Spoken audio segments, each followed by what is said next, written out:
ನಮಸ್ಕಾರ, ನೀವು ನೋಡ್ತಾ ಇದ್ದೀರಾ ನ್ಯೂಸ್ ಫಸ್ಟ್. ನಾನು ರಾಹುಲ್ ದಯಾನ್. ಪೋಕ್ಸೋ ಪ್ರಕರಣದ ತೂಗುಗತ್ತಿಯಿಂದ ಚಿತ್ರದುರ್ಗದ ಮುರುಘಾ ಮಠದ ಸ್ವಾಮೀಜಿಗೆ ಈಗ ಬಿಡುಗಡೆ ಭಾಗ್ಯ ಸಿಕ್ಕಿದೆ. ನ್ಯಾಯಾಲಯ ಅವರನ್ನ ನಿರ್ದೋಷಿ ಅಂತ ತೀರ್ಪನ್ನು ಕೊಟ್ಟಿದೆ.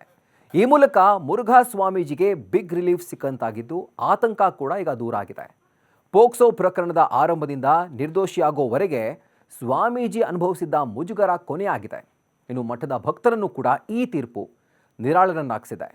ಎರಡನೇ ಸಂತ್ರಸ್ತೆ ಚಾರ್ಜ್ ಶೀಟ್ನ ಜಡ್ಜ್ಮೆಂಟ್ ಪ್ರತಿ ಈಗ ನಮಗೆ ಲಭ್ಯವಾಗಿದ್ದು, ಆ ಪ್ರತಿಯನ್ನು ಸೂಕ್ಷ್ಮವಾಗಿ ಗಮನಿಸಿದಂತಹ ಸಂದರ್ಭದಲ್ಲಿ ಈ ಪೋಕ್ಸೋ ಕೇಸ್ನಲ್ಲಿ ಎ ಮತ್ತು ಬಿ ಅಂತ ಹೇಳಿ ಚಾರ್ಜ್ ಶೀಟನ್ನು ಏನು ಸಪರೇಟಾಗಿ ಸಲ್ಲಿಕೆ ಮಾಡಲಾಗಿತ್ತು, ಅದರಲ್ಲಿ ಉಂಟಾದ ವ್ಯತ್ಯಾಸದಿಂದ ಈ ತೀರ್ಪನ್ನು ನೀಡಲಾಗಿದೆ.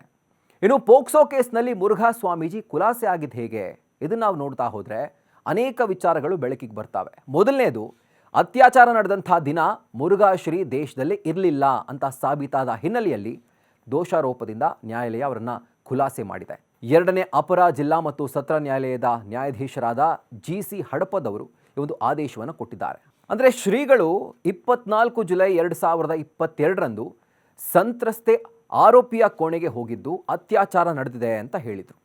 ಶ್ರೀಗಳು ಆದರೆ 23ರಿಂದ 28ರವರೆಗೆ ಅದೇ ಜುಲೈ ತಿಂಗಳಲ್ಲೇ ವಿದೇಶಿ ಪ್ರವಾಸದಲ್ಲಿ ಹೋಗಿರೋದು ಅಥವಾ ವಿದೇಶಿ ಪ್ರವಾಸದಲ್ಲಿದ್ದದ್ದು ಪಾಸ್ಪೋರ್ಟ್ ಮತ್ತು ವೀಸಾ ಸ್ಟ್ಯಾಂಪಿಂಗ್ ಮೂಲಕ ಅದು ರುಜುವಾತಾಗಿದೆ.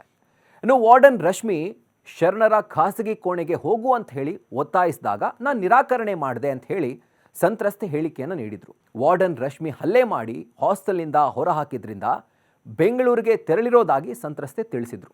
ಶರಣರು ಸಂತ್ರಸ್ತೆಗೆ ತಿನ್ನೋಕೆ ಹಣ್ಣು ನೀಡಿದ್ರು, ನನಗೆ ಮೂರ್ಛೆ ಹೋದ ನಂತರ ಅತ್ಯಾಚಾರ ನಡೆಸಿದ್ದಾರೆ ಅನ್ನೋದು ಆಧಾರರಹಿತ ಆರೋಪ ಅಂತ ನ್ಯಾಯಾಲಯ ಪರಿಗಣಿಸಿದೆ. ಇನ್ನು ಸಂತ್ರಸ್ತೆ ವೈದ್ಯರ ಮುಂದೆ ನನ್ನ ಮೇಲೆ ಅತ್ಯಾಚಾರ ನಡೆದಿಲ್ಲ ಅಂತ ಹೇಳಿದರು, ಚಾಕ್ಲೇಟ್ ನೀಡಿಲ್ಲ ಅಂತ ಕೂಡ ಒಪ್ಕೊಂಡಿದ್ದಾರೆ.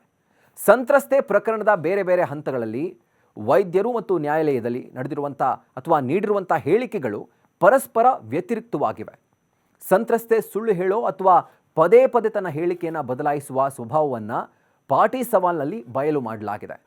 ಇನ್ನು ಸಂತ್ರಸ್ತೆ ಕಾಟನ್ಪೇಟೆ ಪೊಲೀಸರ ಮುಂದೆ ಕೊಟ್ಟಂಥ ಆರಂಭಿಕ ಸ್ಟೇಟ್ಮೆಂಟ್ಗೂ ನಂತರದಲ್ಲಿ ಹೇಳಿದಂಥ ಸಾಕ್ಷ್ಯಕ್ಕೂ ಕೂಡ ಅಜಗಜಾಂತರ ವ್ಯತ್ಯಾಸವಿದೆ.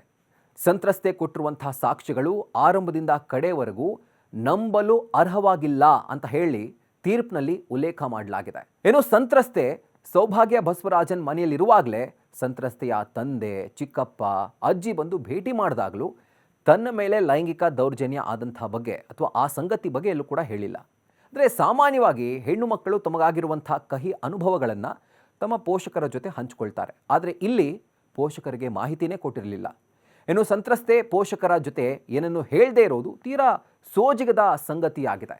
ಇನ್ನು ಕಾಟನ್ಪೇಟೆ ಮಹಿಳಾ ಪೇದೆ ಶೋಭಾ ಅವರು ಪಾಟಿ ಸವಾಲ್ನಲ್ಲಿ ಒಪ್ಕೊಂಡಿರೋ ಪ್ರಕಾರ ಸಂತ್ರಸ್ತೆಯರನ್ನು ಕಾಟನ್ಪೇಟೆ ಠಾಣೆಯಲ್ಲಿ ನೋಡಿದಾಗ ಅವರ ಮೇಲೆ ಯಾವುದೇ ರೀತಿಯಾದಂಥ ಹಲ್ಲೆಯಾಗಿದ್ದಾಗಲಿ, ರಕ್ತ ಹೆಪ್ಪುಗಟ್ಟಿರುವಂಥ ಗಾಯಗಳಾಗಿದ್ದಾಗಲಿ ಇದ್ಯಾವುದು ಕೂಡ ಕಂಡು ಬಂದಿಲ್ಲ. ಇನ್ನು ಪೊಲೀಸ್ ಪೇದೆ ಧನಂಜಯ್ಗೆ ಅಪ್ರಾಪ್ತರನ್ನು ರಾತ್ರಿ ವೇಳೆಯಲ್ಲಿ ಠಾಣೆಯಲ್ಲಿ ಇರಿಸ್ಕೊಳ್ಬಾರ್ದು ಅಂತ ಗೊತ್ತಿದ್ರೂ ಕೂಡ ಮಕ್ಕಳನ್ನು ಠಾಣೆಯಲ್ಲಿ ಇರಿಸ್ಕೊಂಡಿದ್ದಾರೆ. ಇದು ಒಂದು ರೀತಿ ಸಂಶಯಕ್ಕೆ ಎಡೆಮಾಡಿಕೊಟ್ಟಿದೆ. ಈ ಸಂದರ್ಭದಲ್ಲಿ ಮಕ್ಕಳನ್ನು ವೈದ್ಯರ ಬಳಿ ಆಗಲಿ ಅಥವಾ ಹತ್ತಿರದ ಮಕ್ಕಳ ಕಲ್ಯಾಣ ಸಮಿತಿಗಾಗಲಿ ಅಥವಾ ಹತ್ತಿರದಲ್ಲೇ ಇರುವಂಥ ಬಾಲಕಿಯರ ಬಾಲಮಂದಿರಕ್ಕಾಗಲಿ ಅವರು ಕಳಿಸ್ಕೊಟ್ಟಿರೋದಿಲ್ಲ. ಸಂತ್ರಸ್ತೆಯ ಪೋಷಕರ ವಿಳಾಸವನ್ನು ಕೂಡ ಪತ್ತೆ ಮಾಡದೆ ನೇರವಾಗಿ ಬಸವರಾಜನ್ ದಂಪತಿಗಳಿಗೆ ಮಕ್ಕಳನ್ನು ಒಪ್ಪಿಸಿರೋದು ಕೂಡ ಈಗ ಕಂಡು ಬಂದಿದೆ. ಅಂದರೆ ಚಾರ್ಜ್ ಶೀಟ್ನಲ್ಲಿ ಅದು ಉಲ್ಲೇಖ ಆಗಿದೆ. ಪೊಲೀಸ್ ಪೇದೆ ಧನಂಜಯ್ ಬಸವರಾಜನ್ ಅವರ ನಿಕಟವರ್ತಿಯಾಗಿರೋದು ಕೂಡ ಒಂದು ಷಡ್ಯಂತ್ರ ಅಂತ ಹೇಳಿ ಈಗ ಉಲ್ಲೇಖ ಮಾಡಲಾಗಿದೆ. ಸೊ ಎಲ್ಲ ಅಂಶವನ್ನು ಪರಿಗಣನೆಗೆ ತೆಗೆದುಕೊಂಡಂಥ ನ್ಯಾಯಾಲಯ ಶ್ರೀಗಳನ್ನು ಚಾರ್ಜ್ ಶೀಟ್ನಲ್ಲಿ ಖುಲಾಸೆ ಮಾಡಿ ಆದೇಶವನ್ನು ನೀಡಿದೆ. ನ್ಯೂಸ್ ಫಸ್ಟ್ ನಿರ್ಭೀತಿಯಿಂದ ನಿಮ್ಮ ಪರವಾಗಿ.